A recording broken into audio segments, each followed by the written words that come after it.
안녕하십니까, 김일의 신부입니다. 유튜브를 이렇게 소위 저도 이제 유튜버라고 말할 수 있겠지요. 사실은 제가 하는 이유는 다른 것이 아니라 우리 가톨릭 교회 신앙을 특별히 우리 신자분들이 더 깊이 있게 이해할 수 있는 어떤 정통적인 가톨릭 교회 교리서가 사람들에게 좀 알려졌으는 마음으로 이러한 시간을 이렇게 함께 합니다. 제가 조금 전에 영상을 찍다가 거의 마무리될 때 전화가 와가지고 다시 찍게 되는데요. 제가 핸드폰으로 찍다 보니까 비행기 모드 하는 걸 잊어먹고 또 이렇게 하게 됐습니다. 오늘 행복한 하루를 시작하는 마음으로 제1편 신앙 고백 제1부 저는 믿나이다, 저희는 믿나이다 라는 이야기를 함께 나누도록 하겠습니다.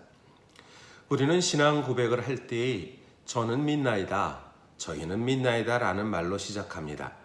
그러므로 교회의 신경으로 고백하고 전례 안에서 기념하며 계명과 기도의 실천으로 생활화하는 신앙을 설명하기 전에 우선 믿는다는 것이 무엇을 의미하는지를 질문해 보아야 합니다. 신앙이란 당신 자신을 드러내 보이고 동시에 삶의 궁극적인 의미를 찾는 인간에게 풍요한 빛을 주시는 하느님에 대한 인간의 응답입니다. 따라서 우리는 먼저 이와 같이 인간의 추구를 제1장에서 이어서 하느님께서 인간에게 다가오시는 계시를 제2장에서 끝으로 신앙의 응답을 고찰하고자 제3장에서 살펴보도록 하겠습니다. 신앙 고백을 할 때 저는 믿나이다, 즉 나는 믿나이다 라는 것으로 시작됩니다. 그래서 우리가 미사 때 시작하면서 사도신경을 고백하지요. 또 한편 그 옆에 사도신경 매일 미사책 옆에 사도신경 옆에 니케아 콘스탄티노플 신경이라 아주 긴 신경이 이렇게 있는데요. 우리의 교회의 신앙 고백입니다. 거기에도 마찬가지로 전능하신 천주성부 천재의 창조주를 저는 믿나이다 라는 것으로 시작됩니다. 그러니까 제일 먼저 시작될 때는 내가 무엇을 믿는가 라는 것을 얘기합니다. 그러니까 굉장히 신앙은 주관적인 출발이라고 말할 수 있죠. 그러나 또 한편 나만 믿는다라는 것이 아니라 나와 너가 함께 우리가 돼서 저희는 믿나이다라는 말을 합니다. 즉 저희라는 것은 교회를 말하지요. 교회는 믿나이다라는 말을 통하는데 예를 들면 그렇습니다. 내가 이성적으로 받아들일 수 없는 부분이 참으로 많이 있습니다. 특별히 주님의 부활에 대한 사건은 어떤 때에 그냥 우리가 이성의 납득으로 그리고 직접적인 목격자가 아니기 때문에 우리는 눈으로 보고 그것을 알 수 있는 것은 결코 아닙니다. 그러나 신앙의 목격자들이 있죠. 즉 주님의 제자들 사도들이 주님을 직접적으로 목격했고 부활을 체험했기 때문에 그들이 십자가 밑에서 뿔뿔이 흩어졌다가 주님의 부활의 영광을 체험하면서 이제 신앙을 고백하게 됩니다. 이 신앙의 고백이 우리 자신이 신앙의 유산으로 마치 우리에게 신앙의 어떤 전수되는 선물로서 왔다는 것이 바로 우리는 믿나이다 라는 고백이라고 말할 수 있겠습니다.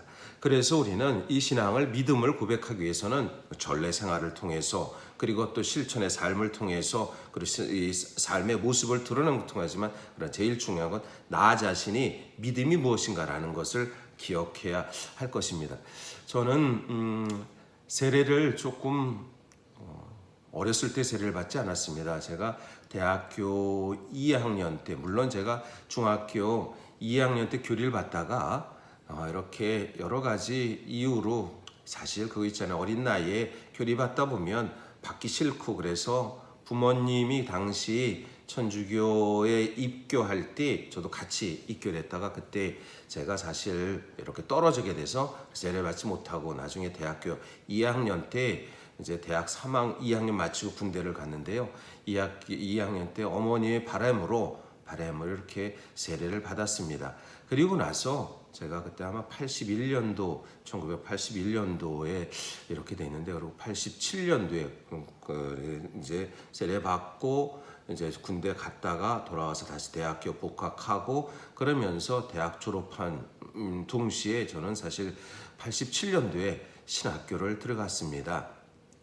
그러니까 81년도에 세례받고 군대 갔다 오고 그런 말 있잖아요. 군인 정신은 뭐 제 정신이 아니라는 말처럼 어떤 때는 제가 잘 이렇게 어리버리하고 그러고 나서 어떻게 주일학교 교사가 되는 어떠한 큰 저 인천의 주안일동 성당에서 주일학교 교사를 했는데요. 주일학교 교사를 하면서 제 전의 삶에 대한 가치를 즉 내가 무엇을 할 것인가 어떻게 살 것인가라는 고민을 이렇게 했습니다. 그러면서도 어떤 신앙에 강한 체험이 있다라고 얘기는 하고 싶지만 사실 그것이 어떤 건지는 잘 몰랐습니다. 그렇지만 제 삶의 길에 대한 것을 선택을 했을 때 신학교에 대한 즉 사제가 되고 싶은 열망이 저에게 좀 있었습니다. 그래서 신학교를 87년도에 신학교를 들어갔습니다. 어떻게 보면 우리 자신이 하나님께 대한 응답에 대해서 우리가 왜 응답했을까? 왜라는 이유에 대한 늘 끊임없는 질문들이 우리에게 필요하지 않을까라는 생각이 듭니다. 그럼 이제 하느님을 알 수 있는 인간입니다. 하느님을 향한 갈망. 하느님을 향한 갈망은 인간의 마음속 깊이 새겨져 있습니다. 인간은 하느님을 향하여 하느님께서 창조되었기 때문입니다. 하느님께서는 늘 인간을 당신께로 이끌어 계시고 인간이 끊임없이 추구하는 진리와 행복은 오직 하느님 안에서 찾을 수 있습니다. 그렇습니다.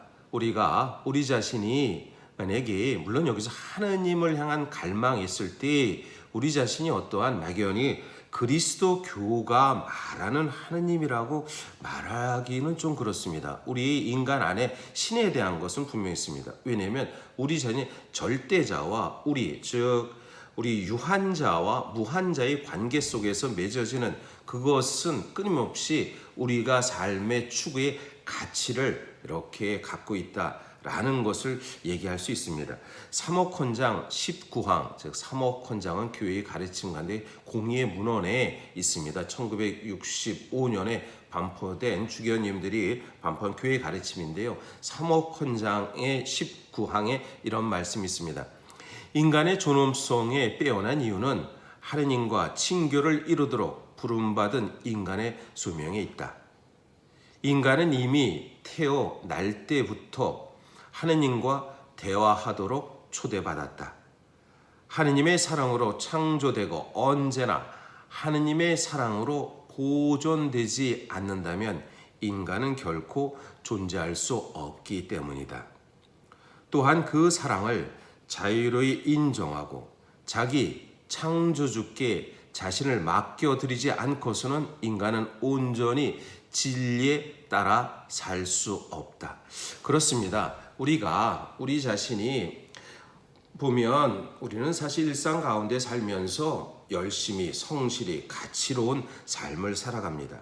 그러나 우리의 삶을 한번 돌이켜보면 내가 무엇을 위해서 또 어떻게 왜 사는 이유들을 찾다 보면 여러 가지 이유가 있죠. 가족을 위해서도 그리고 내 자신의 어떠한 가치로움의 삶에 대한 어떠한 풍요로움을 누리기 위해서도 그러나 이 모든 것의 가치는 사실은 우리 자신의 가치는 조금 더 행복해지기 위해서 산다고 생각합니다. 즉 행복해진다는 것은 우리 안에 내 안에 절대자와 즉 하느님과의 맺어진 관계에서의 깊이를 더 풍요롭게 만들 수 있다라는 것. 그래서 또 한편 하느님을 향한 갈망이란 바로 우리 인간만이 우리가 그리고 하나님을 알 수 있는 것은 우리 오직 인간만이 있기 때문에 그것은 인간이었을 때 바로 그 안에 내가 있다라는 것입니다. 그래서 우리가 믿음을 고백할 때 나는 믿나이다 라는 어떠한 확신성을 이렇게 나타납니다.